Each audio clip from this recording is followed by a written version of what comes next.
Teachers used to say, your behavior is just like your last name.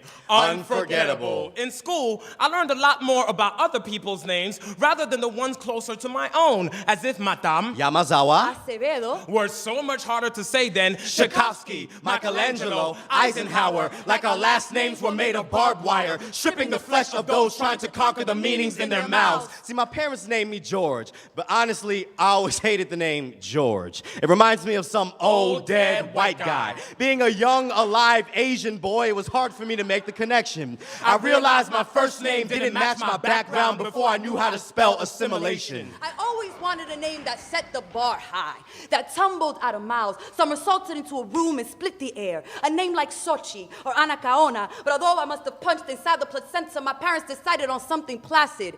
Elizabeth. A name for princesses, pampered women, and perfume. A name full of grace. A name easily washed down with milk. Patrick, meaning leader. Etymology, Irish. And although I speak French, I am from Cameroon. Bamileke et Douala, un lion indomptable. I would rather a name that would make a throat swell into a song rather than a sigh. Your name is a song. So now I call myself Pages so I can write my own story. It is the only name that I have ever owned. And I wanted a name of Dominican Hills Rising and Campesinos Uprising instead of Long Live the Queen, but shortened my name to Liz so colonizers had less to hold on to. You see, in Japan, your last name comes first. There's an emphasis on family. But in America, your nickname comes first because there's an emphasis on accessibility. Our parents had to dumb down our identity so our family could fit into a straitjacket society. You know, on countless occasions, I've introduced myself, and people would say shit like, But what's your real name, though?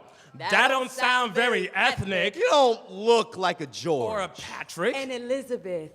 That's because my name wasn't given to me. It was given to the rest of the country. Because when they hear names like George, Patrick, Elizabeth, what they hear is Power, class, intellect. But names like Pedemonte, Quavangene, Tatsunokochi sound like Foreign, impoverished, illegal. What they hear is, go back where you came from. Your name is a dirt pit. It is a black hole. But what they don't know is that black holes be the brightest source of light. I've always wished my name was dressed in chainmail, that it was a heavy name of thick thigh syllables, strapped down with short blades. So when I have my own children, I'ma name them something special. Something to make people stumble on and guilt trip over. something to make their skin a little thicker than mine. Something to remind their classmates of the last samurai instead of the first president. Something powerful, something real ethnic, something unforgettable.